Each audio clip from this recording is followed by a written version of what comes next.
NENOMATICA, where mathematics meets YouTube excellence. In this lesson, we will solve a floor equation using a clear geometric and algebraic approach. First, here is the problem.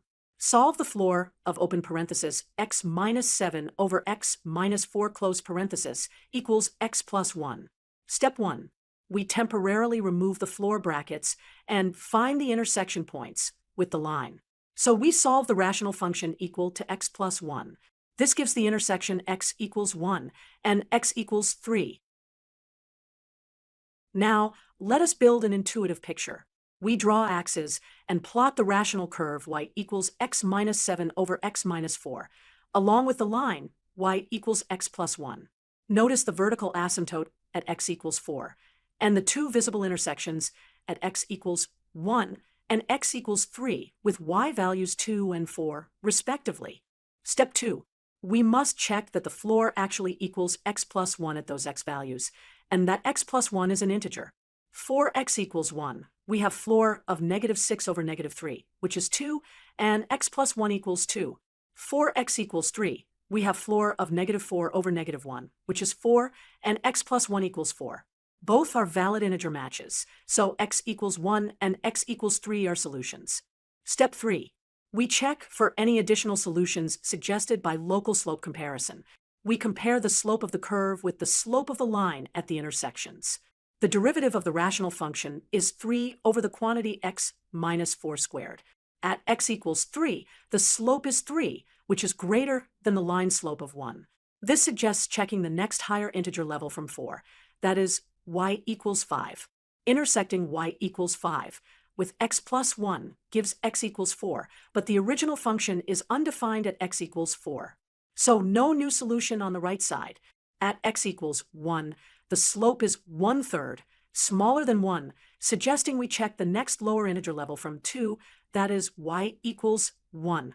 Intersecting y equals 1 with x plus 1 gives x equals 0. We must test x equals 0 in the original floor equation. Finally, check x equals 0 in the original equation. The floor of negative 7 over negative 4 equals the floor of 1.75, which is 1, and x plus 1 equals 1. Therefore, x equals 0 is also a valid solution. So the complete solution set is x equals 0, x equals 1, and x equals 3. Great work using both algebra and visual reasoning to solve a floor equation. In this lesson, we will solve an equation involving the floor function, also called the greatest integer function. Our goal is to decide whether the equation has any real solutions and to justify the conclusion step by step. Here is the problem. Solve the equation. Floor of open parenthesis x minus 7 over x plus 4 close parenthesis equals x plus 1. We will first define our two sides as functions, then inspect the base intersection without the floor, and finally enforce the integer constraint imposed by the floor. Step 1. Define the functions. Let y sub 1 equal the floor of the quantity x minus 7 over x plus 4. Let y sub 2 equal x plus 1. Step 2. Find the intersection of the base functions by ignoring the floor. Set x minus 7 over x plus 4 equal to x plus 1. Multiply both sides by x plus 4 to clear the denominator. You get x minus 7 equals x plus 4 times x plus 1. Expanding, x minus 7 equals x squared plus 5x plus 4. Moving all terms to one side gives x squared plus 4x plus 11 equals 0. The discriminant is b squared minus 4ac, that is 16 minus 44, which is negative 28. Therefore, there are no real x values where the base functions intersect. However, the floor function is step-shaped and can sometimes intersect lines even when the base curve does not. So we must use the key integer constraint. The floor of any real number is an integer. Thus, the left side is always an integer, which forces x plus 1 on the right to also be an integer. That means x must be an integer, minus 1. Set k equal to x plus 1, where k is an integer. Then x equals k minus 1. Substitute into the fraction. The fraction becomes k minus 8 over k plus 3, with the restriction that k is not negative 3. Our equation becomes floor of k minus 8 over k plus 3 equals k. This requires the double inequality k is less than or equal to that fraction, and that fraction is less than k plus 1. We will show no integer. K satisfies both. Define r equal to k minus 8 over k plus 3. First, consider r minus k. That equals negative of k squared plus 2k plus 8 divided by k plus 3. The numerator is always negative because k squared plus 2k plus 8 is always positive. Therefore, when k is greater than negative 3, the denominator is positive and r is less than k, violating the required lower bound. When k is less than negative 3, the denominator is negative and r is greater than k, which satisfies the lower bound, but we must also check the upper bound. Now consider r minus k minus 1. That equals negative of k squared plus 3k plus 11 divided by k plus 3. The numerator is always negative, since k squared plus 3k plus 11 has negative discriminant. For k less than negative 3, the denominator is negative, so this difference is positive, meaning r is at least k plus 1. That violates the strict upper bound, r less than k plus 1. Hence, no integer k can satisfy both inequalities at the same time. As a quick sanity check, try a few integer values.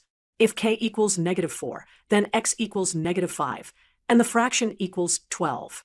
Its floor is 12, not negative 4. If k equals negative 10, then x equals negative 11 plus 1, which is negative 10, and the fraction is roughly 2.57, whose floor is 2, not negative 10. These samples confirm our inequality logic. Conclusion: the base functions do not intersect anywhere on the real line, and the integer consistency check shows that no integer k can satisfy the floor equality. Therefore, the original equation has no real solution. In this lesson, we will solve the equation with the floor function. The greatest integer of the rational expression equals 2x minus 5. We will follow a 3-step intersection algorithm and confirm the answer graphically. Step 1. Ignore the floor and intersect the two functions. Set y1 equals the rational expression, and y2 equals 2x minus 5. We solve the equation without the floor.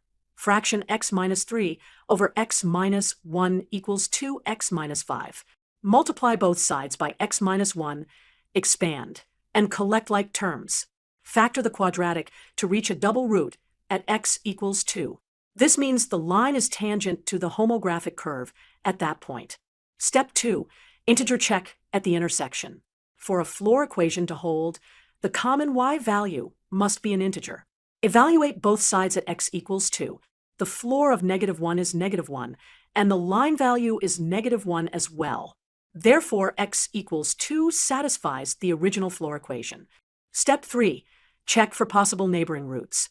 Because the line is tangent and the local slope is positive 2, the curve is increasing near x equals 2. According to the algorithm, test the previous integer level, y equals negative 2. Intersect y equals 2x minus 5 with y equals negative 2 to get x equals 1.5. Test x equals 1.5 in the original floor equation. The floor side gives negative 3, and the line gives negative 2. They are not equal, so this is not a root, and no other level produces a match. The only solution to the floor equation is x equals 2. We verified it algebraically by the tangency and integer check. We will solve the floor equation step by step and show that it has no solution. Step 1. Define y1 as the floor of the fraction and y2 as 2x plus 5. Now, to locate candidate intersection points, we temporarily ignore the floor and set the fraction equal to the line, then solve the resulting quadratic exactly. Step 2. Because the floor function always returns an integer, the right side must be an integer as well. Evaluate 2x plus 5 at the candidate roots. You will see it is 1 plus or minus square root of 6, which is not an integer. Therefore, these candidates are not valid solutions of the original floor equation. Step 3. The fraction is decreasing where it is defined, so the floor is constant on intervals. We check nearby integer levels. Near negative 0.775, the line value is about 3.45, so try y equals 3 and y equals 2. At x equals negative 1, the floor of the fraction is 4 while the line is 3, not equal. at x equals negative 1.5. The floor is 7 while the line is 2, not equal. Near negative 3.225. The line is about negative 1.45, so try y equals negative 2. At x equals negative 3.5. The floor is negative 1 while the line is negative 2, not equal. None of these produce equality, so there is no solution. Final conclusion. No value of x satisfies the original floor equation. Summary. We removed the floor to find candidate intersections, enforced the integer constraint, checked nearby integer levels using monotonicity, and concluded there is no solution. In this lesson, we will solve the equation, the floor of negative 1 over x equals negative x cubed. Our goal is to find all real numbers x that satisfy this equation. First observation. The left-hand side is a floor value, so it is always an integer. Therefore, the right-hand side, negative x cubed, must also be an integer. Let k be an integer, and set negative x cubed equal to k. Also, note we must exclude x equals 0 from the domain. By the definition of the floor function, if the floor of negative 1 over x equals k, then k is less than or equal to negative 1 over x, and strictly less than k plus 1. We will use this inequality to test which integers k can actually work. Our plan is to combine both pieces. We will check candidate x values determined by k equals negative x cubed. Then we will verify the floor inequality k is less than or equal to negative 1 over x, and less than k plus 1. To build intuition, let us sketch the curve y equals negative x cubed and show a few integer horizontal lines. Let us analyze two cases, x positive and x negative. Start with x positive. In this case, negative 1 over x is negative, so its floor is less than or equal to negative 1. Because negative x cubed equals k, we must have k less than or equal to negative 1 as well. But x also equals the cube root of negative k. We will test specific integer values of k to see which work. Try k equals negative 1. Then x equals the cube root of 1, which is 1. Check the floor inequality. K less than or equal to negative 1 over x, which is negative 1, and less than k plus 1 equals 0. This is satisfied, and the equation holds. So x equals 1 is a solution. What about k less than or equal to negative 2? That would force x to be the cube root of a number at least 2. So x is greater than 1. But then negative 1 over x is between negative 1 and 0, whose floor equals negative 1, not k. Hence, no solution occurs for k less than or equal to negative 2 in the positive x case. Now, consider x negative. Then negative 1 over x is positive, so the floor is greater than or equal to 0. Because the floor equals k, and also equals negative x cubed, we get k greater than or equal to 0. Again, test integer k values. Try k equals 1. Then x equals the cube root of negative 1, which is negative 1. Check. Negative 1 over x equals 1, whose floor is 1. The equality holds. Therefore, x equals negative 1 is a solution. For k greater than or equal to 2, x equals the negative cube root of k, whose absolute value exceeds 1. That makes 1 over the absolute value of x less than 1, so negative 1 over x is between 0 and 1, and its floor is 0, not k. Thus, no solutions arise for k greater than or equal to 2 in the negative x case. Let us confirm by direct substitution. For x equals 1, the floor of negative 1 over 1 is negative 1, and negative 1 cubed with a negative sign is negative 1, so it works. For x equals negative 1, the floor of negative 1 over negative 1 is 1, and negative of negative 1 cubed is also 1, so it works. No other integers k can satisfy the floor inequality together with the relation k equals negative x cubed. Therefore, the complete solution set is x equals negative 1 and x equals 1. As a final visual, here is the real line with the two solutions highlighted at negative 1 and at 1.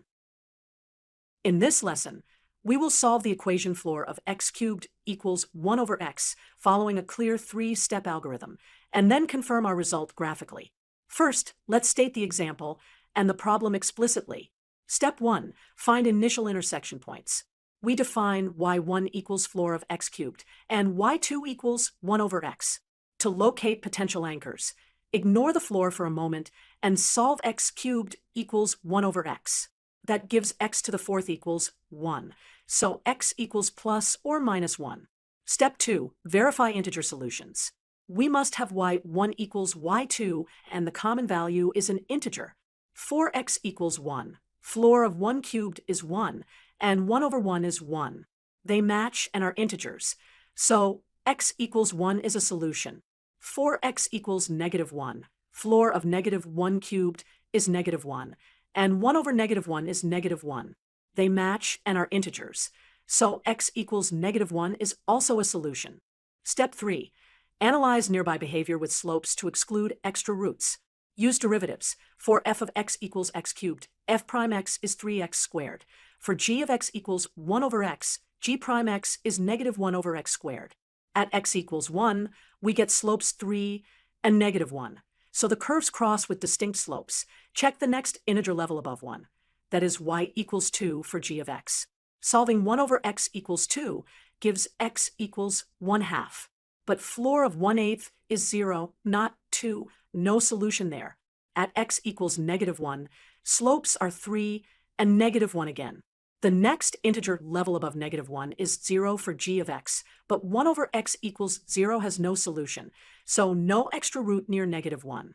Now, let's graph both functions to visualize the intersections clearly.